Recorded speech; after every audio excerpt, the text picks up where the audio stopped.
So we are just discussing about the atomic structure, and when we are just talking about Dalton's atomic theory, the old one and the modern one, we saw some things which are called subatomic particles. So these are subatomic particles in which we have electrons, we have protons and neutrons. The issue here, it was all about knowing the structure of an atom, means where these electrons are located, where these protons are located, and where these neutrons are located. Means we want to know the structure of an atom. We want to know the structure of an atom, and that is the main intention of learning about atomic structure. Now, atomic structure is all about knowns, electrons, protons, and neutrons. Where are they located? And it is what we call them subatomic particles. Now, in case you've been told to mention out the subatomic particles, we have electrons, we have neutrons, and we have protons. These are subatomic particles. Therefore, we want to know the location of electrons, the location of protons, the location of neutrons in an atom. And it is what we are talking about, subatomic particles, and it is what we call it atomic structure. Now, before we discuss, we have to know, to pass through the scientists that made this atomic structure to be clear to everybody. Now, the first person who discussed about atomic structure in terms of location of electrons, protons, and neutrons, it was all about J.J. Thomson. Now, in 19th century, J.J. Thomson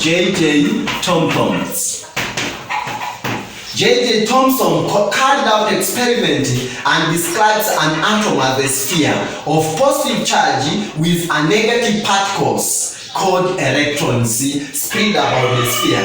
Now, according to J.J. Thomson, he said the atomic structure is like a sphere that is made up of the positive charge.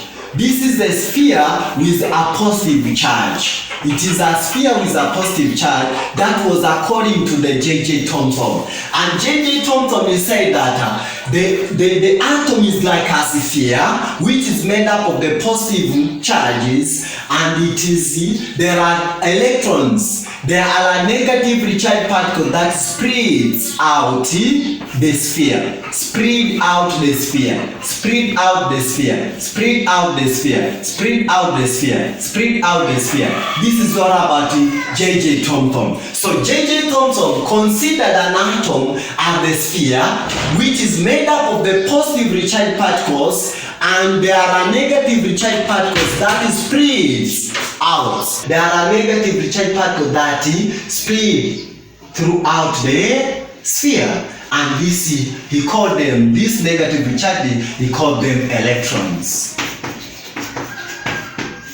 So he called them electrons.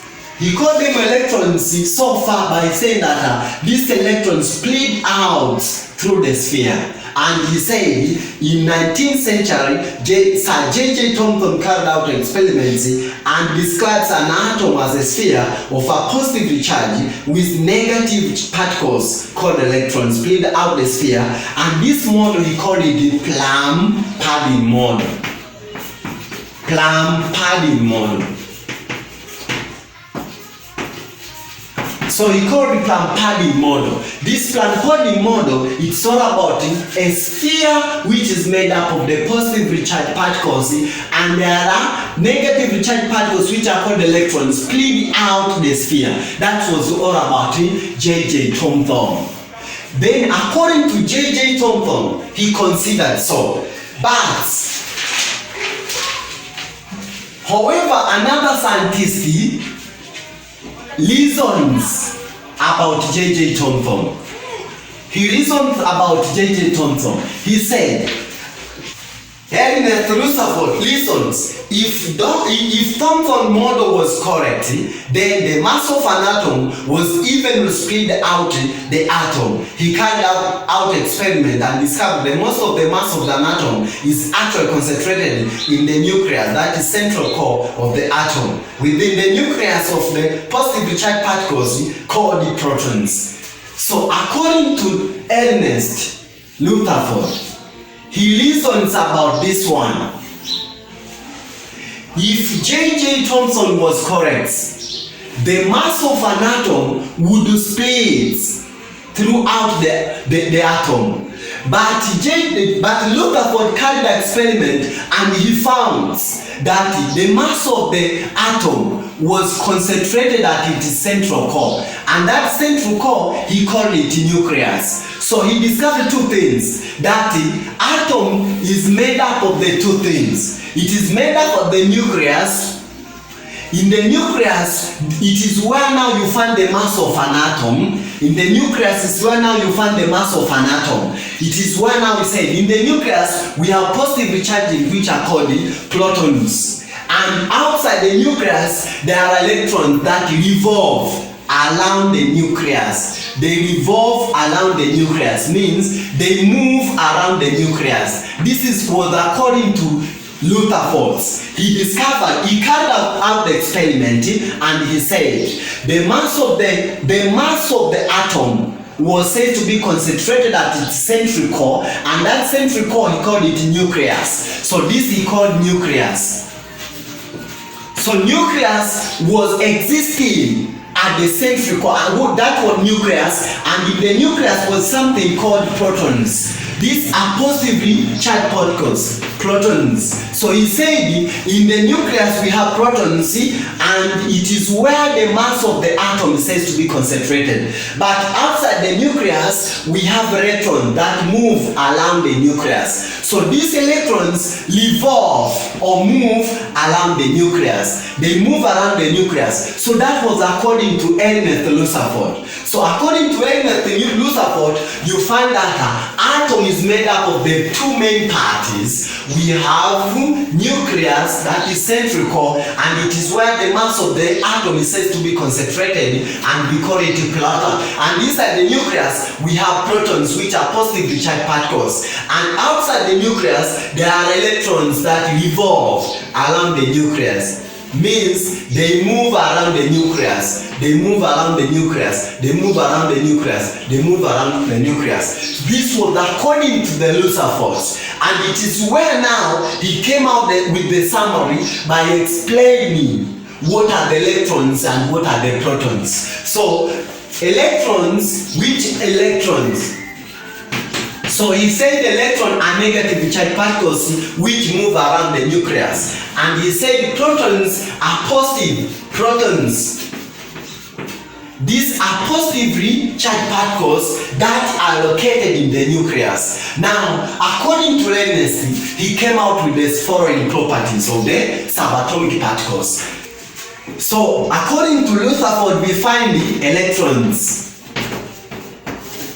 Electrons, we have electrons. According to Rutherford, electrons, these are negatively charged particles. Negatively. These are negatively charged.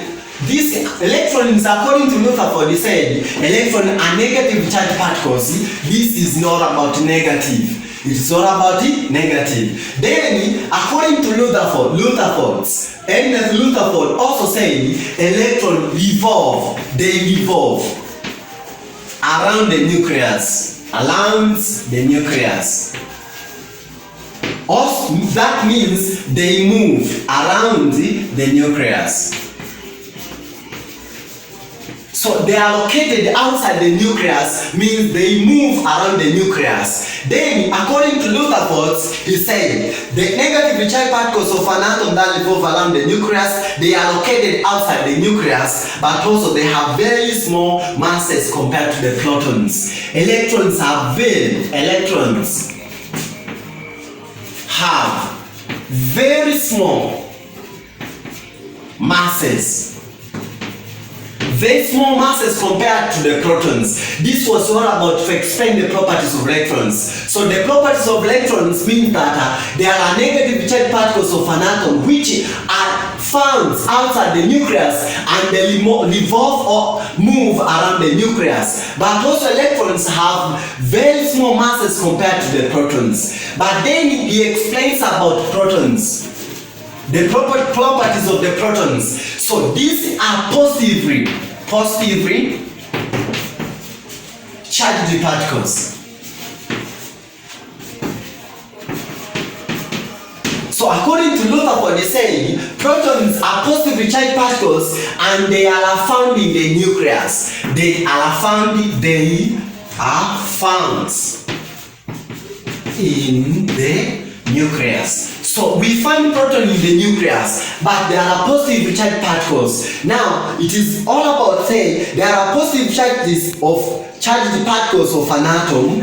They are located in the nucleus. The nucleus have relatively small volume compared to the whole volume. Now, as you can see, this is the nucleus. The nucleus is very small.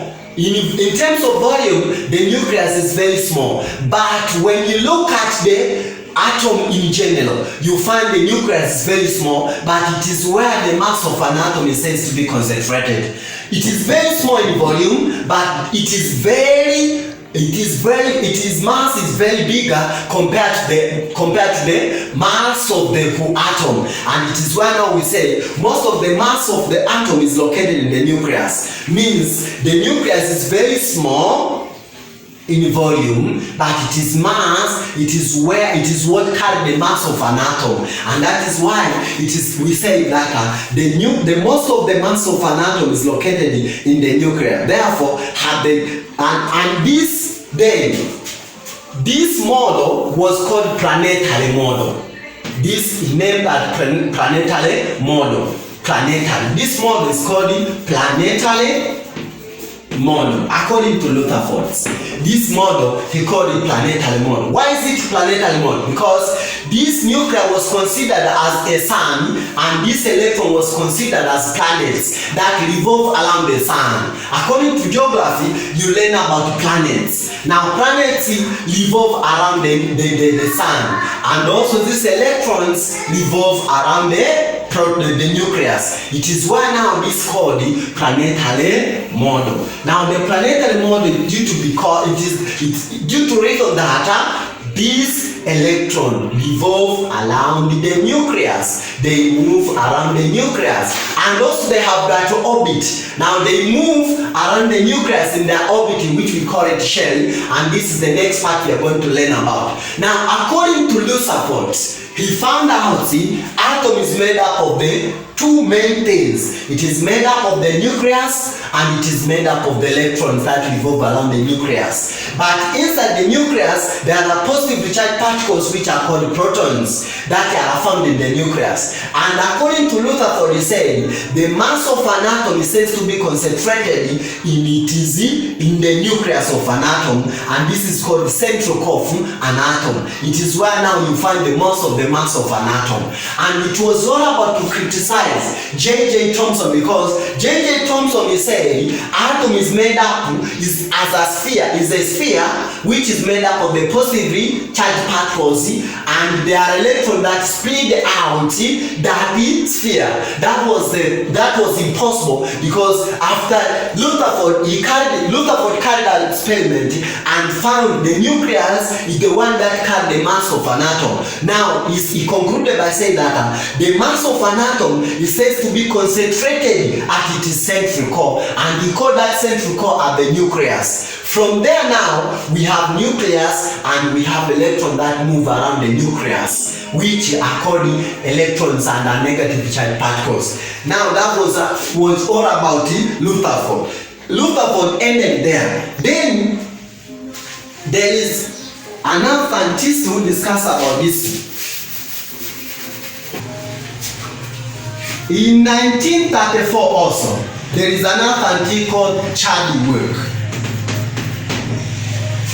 Chadwick is another. So we started with J.J. Thomson, then we have discussed about the Ernest Rutherford, and then now we're talking about another scientist called Chadwick. In 1934, Chadwick was the third scientist who said also there were neutrons in the nucleus. There were neutrons also, and the protons. According to Rutherford, in the nucleus, he said there is protons only. There are protons. This is the nucleus. But in 1934, the other scientist called Chadwick said in the nucleus also we have neutrons. In 1934, Chadwick and other scientists established that there were neutrons that also formed part of the nucleus. These particles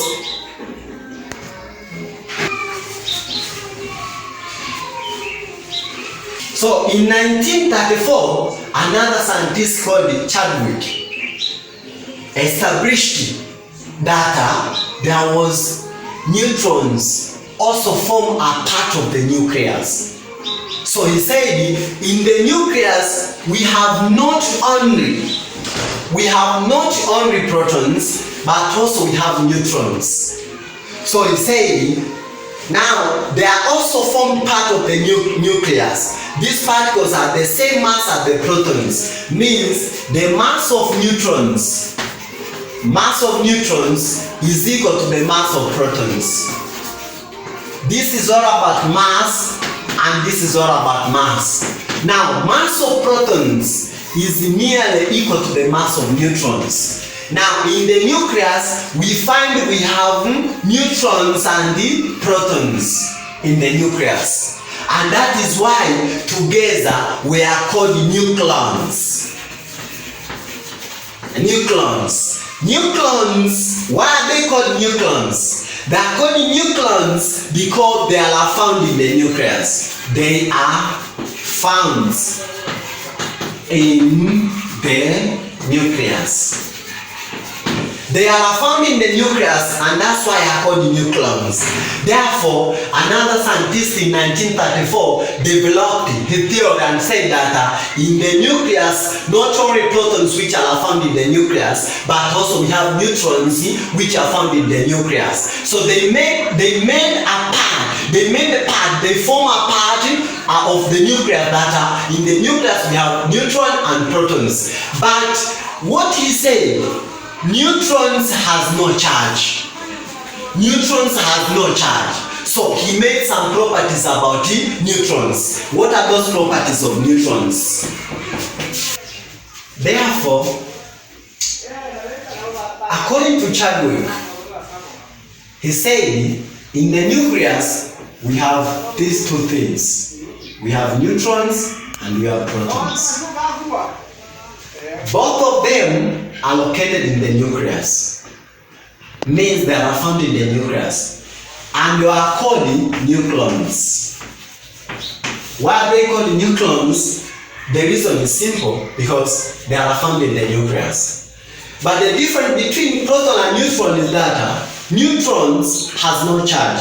But protons, as we have seen, these are positively charged particles which are found in the nucleus.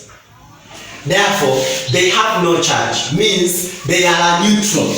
Something neutral, it is something has got no charge. It is neither positive nor negative. It is neither positive nor negative. That is to say, it is not a negatively charged particle, but also it is not a positively charged particles. But it is found in the nucleus. So in the nucleus we have two things. We have neutrons and we have protons. But what are the differences? The difference is that neutron has no charge, but protons are positively charged particles. And that's why we say, according to the Chadwick, properties of the neutrons,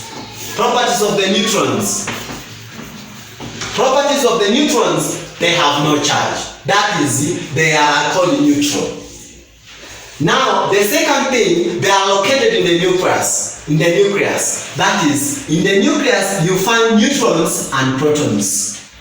Now, they have nearly the same mass as their corresponding protons. Means the mass of the neutrons and the mass of the protons are said to be equal. They are said to be equal somehow, but they are nearly equal. That is just, we say they have nearly the same mass as the corresponding protons. And therefore, they have the mass nearly 18 times the mass of an electron. Means when you take the mass of electrons, you multiply by 18 fourths, that is 1,840 times the mass of an electron, you find the mass of neutrons. So these are much greater in terms of mass than electrons. As we have said, protons are found in the nucleus. Electrons revolve around the nucleus, but electrons are negatively charged particles. Protons are positively charged particles, but neutrons has got no charge. So these has got no charge. These neutrons have got no charge, but electrons are negatively charged particles, and protons are positively charged particles.